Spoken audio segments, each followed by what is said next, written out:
Óvissa ríkir starfsemi Play á Möltu eftir gjaldþrot félagsins. Kröfuhafar reyna að koma flugrekstri af stað en skiptastjórar telja félagið til eigna þrotabúsins. Systir manns sem banaði móður þeirra lýsir brotnu geðheilbrigðiskerfi þar sem fólki sé ýtt út í kuldann. Móðir hennar væri mögulega enn á lífi brugðist hefði verið við ábendingum aðstandenda. Hamas-samtökin hafa enn ekki tekið afstöðu til friðaráætlunar Bandaríkjaforseta. Prófessor í sögu Mið-Austurlanda segir ólíklegt að áætlunin tryggi varanlegan frið. Hús í Grindavík verða rifin í tugatali og önnur verður óheimilt að endurbyggja. Háleitar hugmyndir uppbyggingu bæjarins, til dæmis með leiksvæði og göngugötu meðfram sprungusvæði. Hönnuður bleiku slaufunnar segir hana eins og fálkaorðu fyrir fólk með krabbamein. Sjálf hún með ólæknandi krabbamein og vildi launa fyrir veitta aðstoð.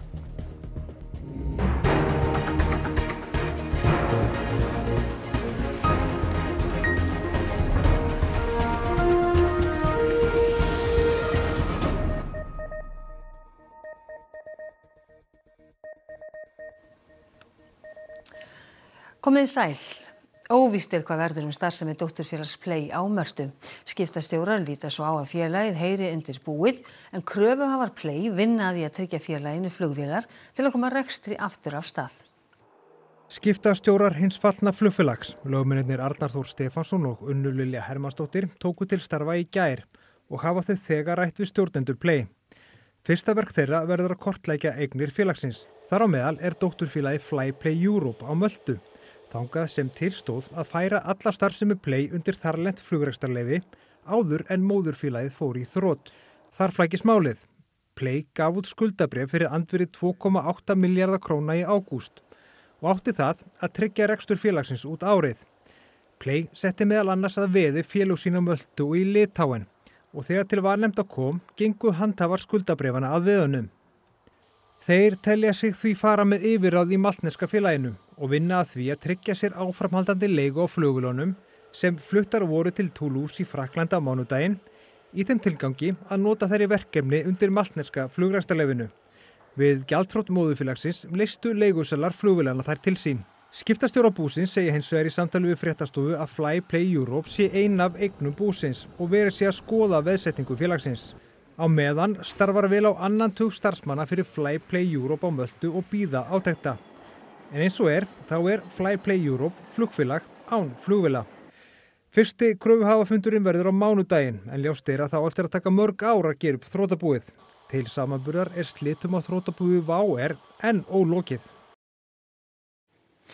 Systir manns sem banaði móður þeirra segir að hlusta verði á aðstandendur sem reyna að leita aðstoðar innan geðheilbrigðiskerfisins. Úrræði þurfi fyrir veika fanga sem losna úr fangelsi. Ymur Artur Unólfsson var sakfelldur fyrir að hafa banað móður sinni á heimili hennar við Þangbakka í Breiðholti í október í fyrra. Hún var ekki gerð refsing en gert að sæta öryggisvistun.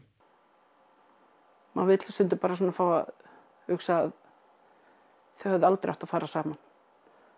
Eða við hefðum bara verið ákveðni í kerfinu okkur bara sagt nei, þú ert ekki að fara. Það saga ykkar á milli, þú ferð ekki og bara við hana, þú ert ekki að fá hann. Þó að þau séu með sitt sjálfræði. En þegar saga liggur á baki að þá hefði ég viljað að við höfum gripið þarna. Ragnheiður lýsir því að systkinin hafi alist upp á brotnu heimili og lýsir tengslarofi. Móðir þeirra átti sjálf sögu geðrænan vanda á lyfjaneyslu. Samband bróður hennar og móður hafi verið mjög slengt. Oft hugsa ég bara ef þeir hefðu hlustað á okkur börnin eða allan eitthvað á okkur eða hennar fjölskyldu sem náttúrulega stór systkinahópur líka. Að kannski, mögulega hefði verið hægt að hjálpa þeim báðum þessum veiku einstaklingum. Ymur var inn og út af ýmsum stofnunum frá fermingaraldri og hafði verið dæmdur fyrir að stinga föður sinn með hnífi og fyrir mjög alvarlega líkamsárás á hendur móður sinni. Nokkrum vikum eftir að hann losnaði úr fangelsi fyrir að ráðast á móður sína, réði hann henni bana. Ragnheiður segir að ekkert hafi gripið bróður hennar þegar hann var látin laus. Bjóstu mögulega við því að þetta myndi gerast, að þetta myndi enda svona? Maður hugsaði það oft. Ef það fyrir ekki að lagast og honum hjálpað, henni hjálpað, þá annarkor aðili sem myndi stúta hinu. Að horfa á þetta geðheilbrigðiskerfi svona götótt, að geta ekki gripið einstaklingana sem þurfa virkilega á því að halda. Ekki ýta þeim út í kuldann og segja bjargaðu þig sjálfur. Þú veist, þetta eins og myndi bara senda manneskju ósynda og í djúpulegin og segja komdu þér upp sjálf. Við getum ekki gert þetta, hvorki einstaklingunum sjálfum eða fjölskyldunni. Og það verður nánar fjallað þetta mál í Kastljósi kvöldsins. Hamas-samtökin hafa hvorki hafnað né samþykkt friðaráætlun fyrir Gaza sem Bandaríkjaforseti setti fram. Samtökin hafa 3 til 4 daga til að svara. Á meðan heldur Ísraelsher áfram þungum árásum á Gazaborg. Herinn gaf íbúum borgarinnar í dag lokað viðvörun til að flýja. Geri þeir það ekki verði þeir álitnir hryðjuverkamenn og samverkafólk þeirra. Fyrr í dag lokaði herinn fyrir för fólks frá suðurhluta Gaza til Gazaborgar. Samkvæmt upplýsingum frá almannavörnum Hamas drap herinn 46 hið minnsta í dag. Rauði krossinn tilkynnti einnig að hann hefði hætt starfsemi í borginni tímabundið vegna aukins þunga í árásum Ísraelshers. Prófessor í sögu Mið-Austurlanda segir ólíklegt að áætlunin tryggi varanlegan frið. Þeir að setja alls konar skilmála á Palestínumenn sem þeir vita að Palestínumenn myndu aldrei sætta sig við og þar af leiðandi eru þeir líka vonast til þess að Palestínumenn hafni þessu vegna þess að það hefur verið svona hjá Ísraelsmönnum hefur það verið svona eitt af svona málflutnings eitt af svona í orðræðinu þeirra að Palestínumenn hafa alltaf hafnað friði en Ísraelsmenn vilja fá frið og þannig eru þeir að reyna að stilla upp með það veg svo að Palestínumenn hafni þessu og þess vegna virðist þetta vera sem eins konar uppskrift að áframhaldandi stríði. Þetta að kaupa ákveðin tíma fyrir Netanyahu og hans stjórn.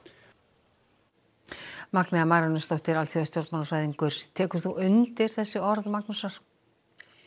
Já, ég held að ég geri það og í raun og veru eins leitt og það að þá bara virðist á vissan hátt verið að leiða í raun og veru Palestínumenn í gildru með þessu.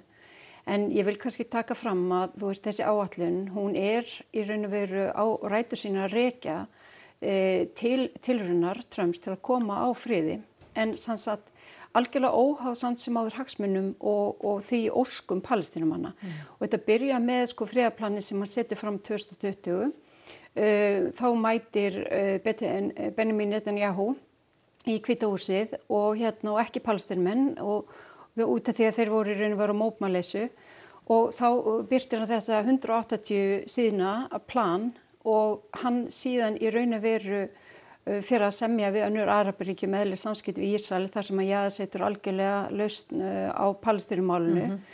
Og svo raunverulega í febrúar þá var ég að ræða það í fréttum þegar það kom upp hugmyndin aðstandabæinn og flytja alla Palestínumenn í burtu og það var í alvöru tala við fjöldan allan að ríkjum til að taka á móti Palestínumennum. Það var bara ekkert ríki sem var tilbúið til þess. Og svo núna kemur þetta þegar að staða Ísraels er orðið mjög veik og 77 manns löpuðu út af fundi Sameinuðu þjóðanna þegar Netanyahu var þar. Já. En telur þú líklegt að Hamas-samtökin samþykki þessa áætlun? Það gæti verið myndu samþykkjana með fyrirvöru og þá væri það fyrst og fremst til þess að árásunum myndi ekki aftur hefjast og út af því Ísrael getur réttlætt það að hefja árásir eða samþykki ekki. Rétt í lokin, hvað samþykkjana ekki? Hvað gerist þá? Þá í raun og veru Ísraels her og ríkisstjórn Ísraels komið með réttlætingu fyrir því að hefja aftur árásir með vísan til þess að þeir hafa hafnað friði. Magnea Marinósdóttir, takk kærlega fyrir að koma hingað til okkar. Takk. Og við snúum okkur að öðru. Fjölmörg hús í Grindavík verða rifin samkvæmt tillögum framtíðarskipulag bæjarins. Sum húsanna sem skemmdust í jarðhræringum undanfarna ára fá að standa en verður óheimilt að stækka þau eða endurbyggja. Þá verður bannað að byggja á sprungusvæðum. Hugmyndir uppbyggingu Grindavíkurbæjar voru kynntar á íbúafundi síðdegis. Þar kom meðal annars fram að til stendur að rífa tugi húsa í bænum. Hér má sjá þau hús sem lagt til að verði rifin. Líkt og sést verða nánast öll húsin við Víkurbraut fjarlægð.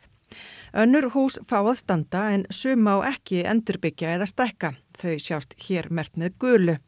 Þar á meðal til dæmis íþróttahúsið en eins og þekkt orðið liggur djúp sprunga gegnum það. Til þess að hús fái að standa þarf að gera við bæði lóð og húsnæði. Þá verður bannað að byggja á sprungusvæðum. 7 sprungubelti hafa hreyfst í umbrotum síðustu ára. Samkvæmt mælingum ISOR Stamphólsgjá dýpsta og breiðasta sprungan, alltaf 3 metrar á breidd og yfir 30 metra djúp. Hópssprunga ekki eins breið eða mest innan við metri á breidd en sumstaðar ríflega 23 metra djúp. Bröttu hlíðarsprunga alltaf metri á breidd og 20 metra djúp. Aðrar sprungur minni. Þrátt fyrir þetta ýmsar hugmyndir uppbyggingu í bænum. Til dæmis að hafa göngugötu við Víkurbraut þar sem núna hús sem tilstendur að rífa.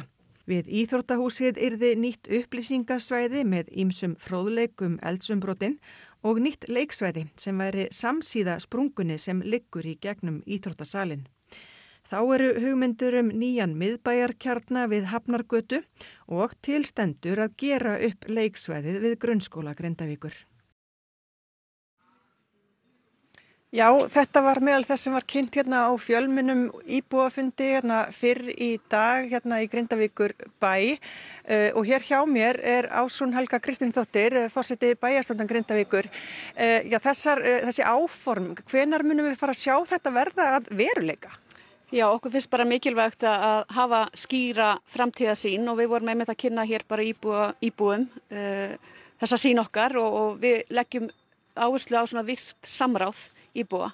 En þetta háð í rauninni hvenær sjáum við fram á þetta byrji en sko við þurfum í rauninni að rífa niður til þess að geta fara að byggja upp og það í rauninni niður yfir samspil margra aðila. Þannig að það í rauninni ekki alveg fyrir sig og kannski ekki endilega á færi Grindavíkurbæjar að segja til hvenær það hefst til dæmis niður yfir. Einmitt, það voru þarna ákveðin markmið varðandi til dæmis leiksvæði bara rétt hjá íþróttahúsinu þar sem að sprunga liggur og hefur verið opin. Já, þetta svona kannski margir segja væri frekar djarfar áætlanir.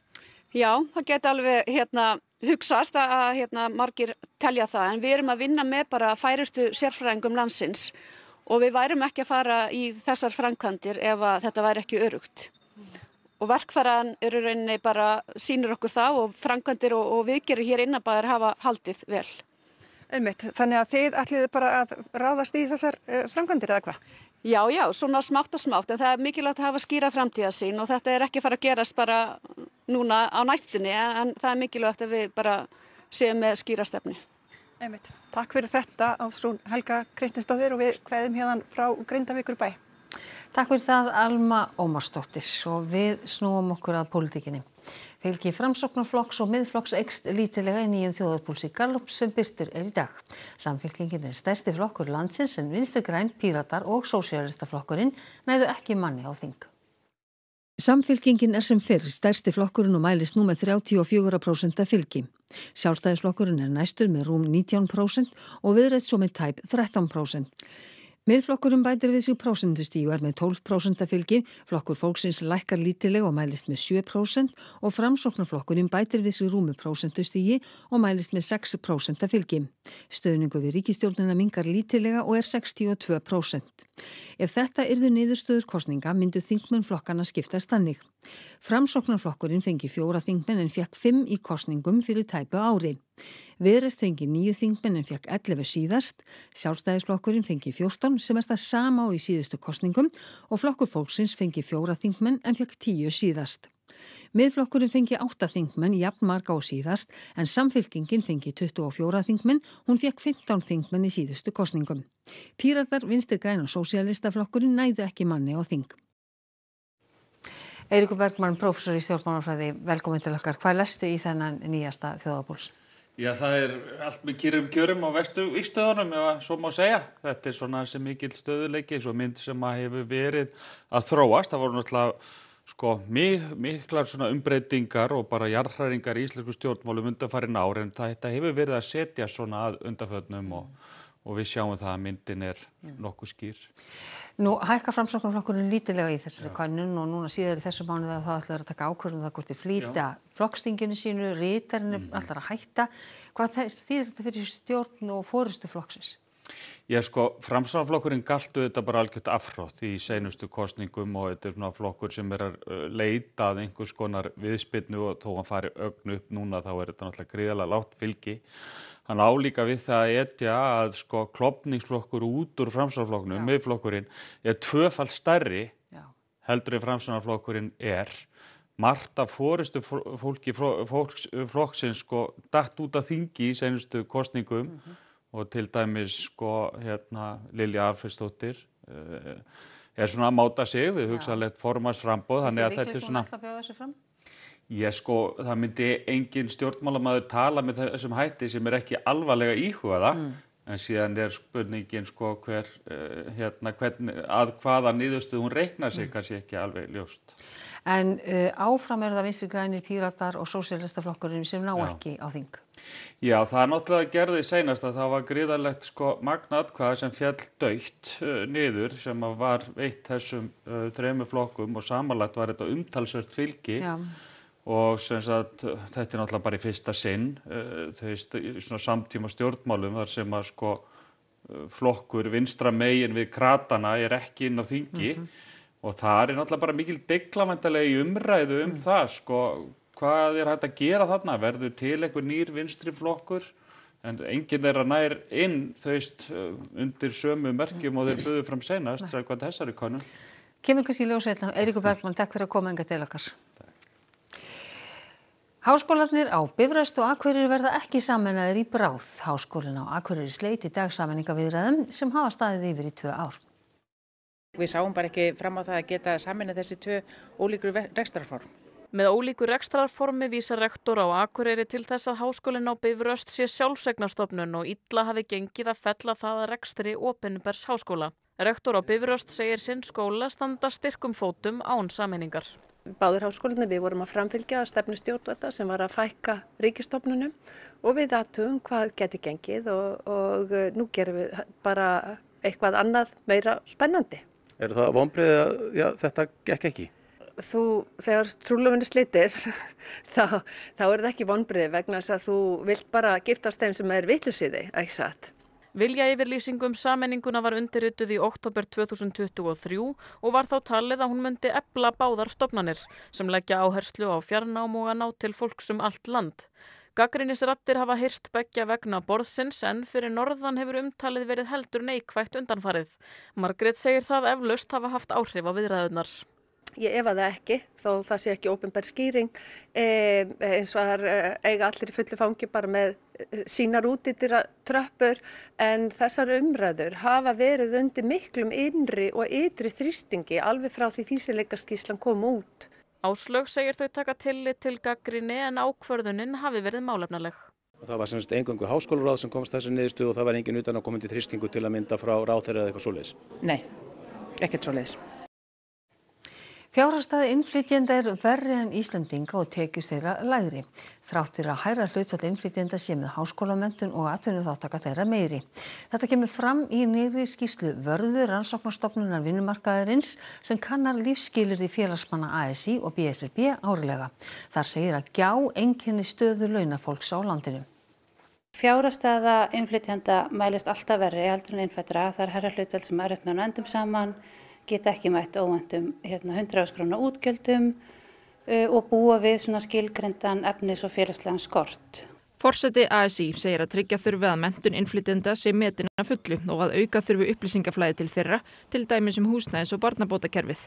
Einhver hluta vegna lendir í láglaunastörfum þrátt fyrir það að það sé með mun betri háskólamenntun heldur en að meðaltali heldur en íslenski hópurinn.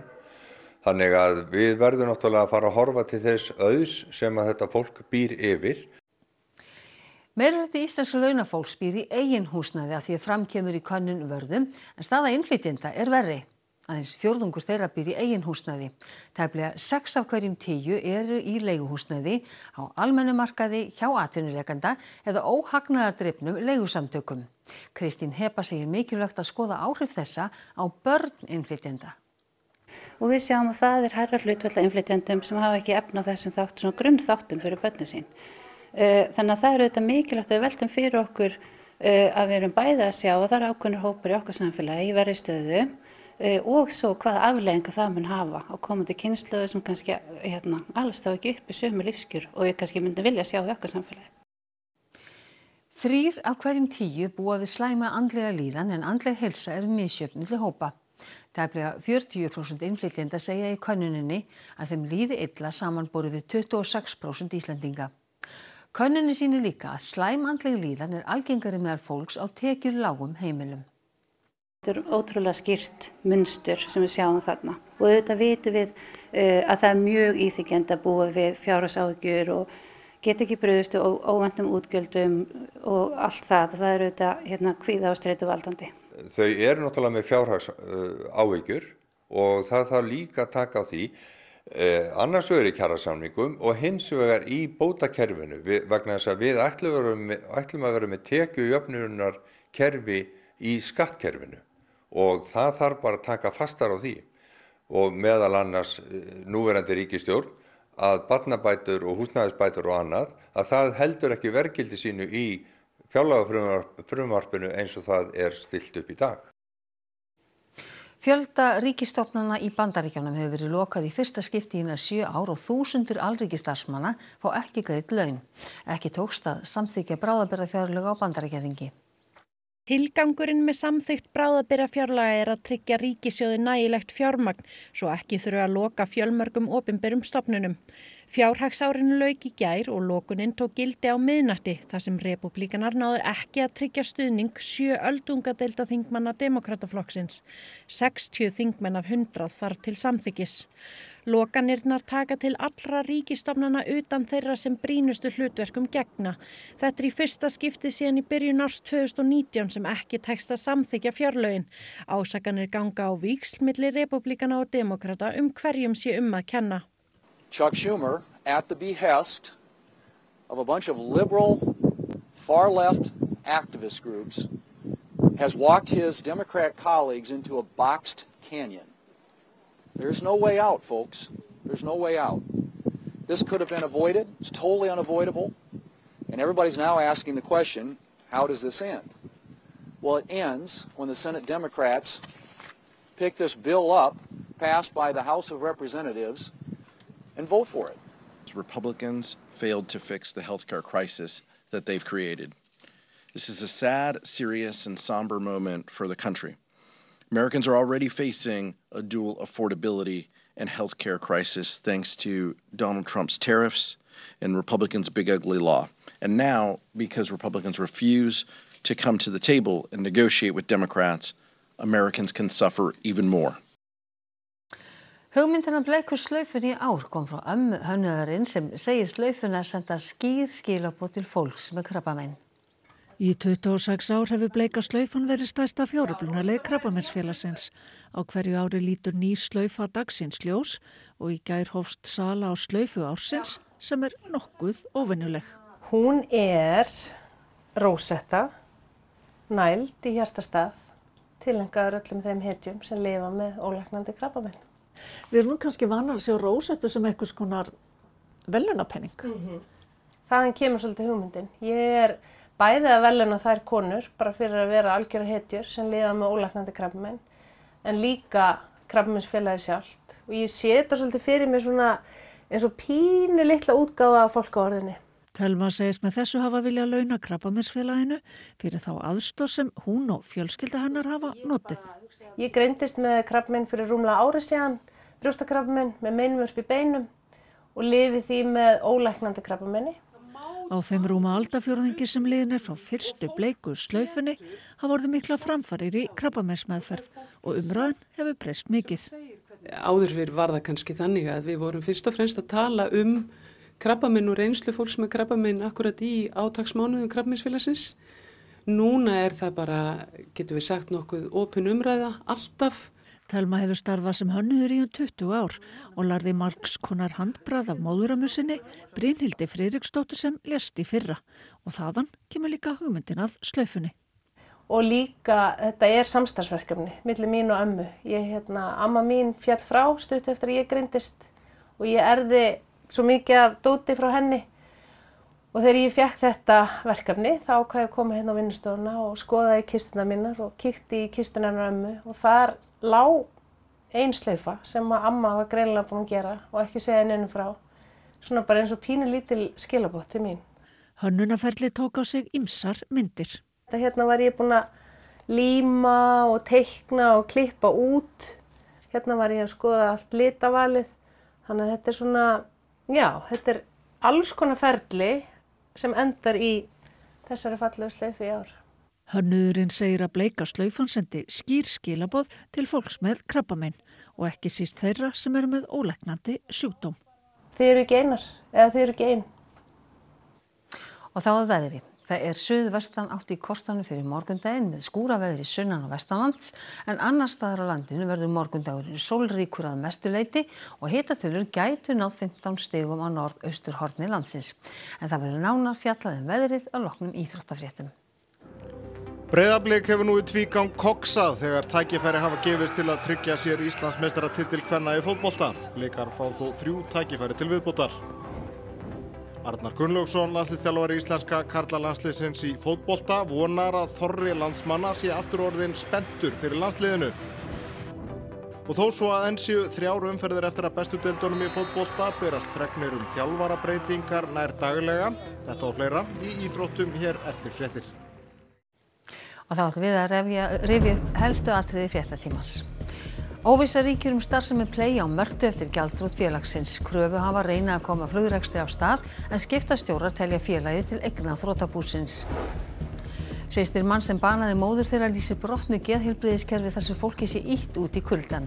Móðir hennar væri mögulega enn á lífi ef brugðist hefði verið við ábendingum aðstandenda. Hamas-samtökin hafa enn ekki tekið afstöðu til friðaráætlunar Bandaríkjaforseta. Prófessor í sögu Mið-Austurlanda segir ólíklegt að áætlunin tryggi varanlegan frið. Hús í Grindavík verða rifin í tugatal og önnur verður óheimilt að endurbyggja. Háleitar hugmyndir eru uppbyggingu bæjarins, til dæmis með leiksvæði og göngugötu meðfram sprungusvæði. Þessum fréttatíma að ljúka og þá komið að íþróttum, veðri og svo Kastljósi. Næstu fréttir eru í útvarpinu hjá okkur klukkan 10 í kvöld og nýjustu fréttir má alltaf finna inn á ruv.is og svo má alltaf senda okkur ábendingar á fréttir hjá ruv.is. En við á fréttastofunni, við ætlum að þakka ykkur samfélgina það sem af þessum degi. Verið þið sæl.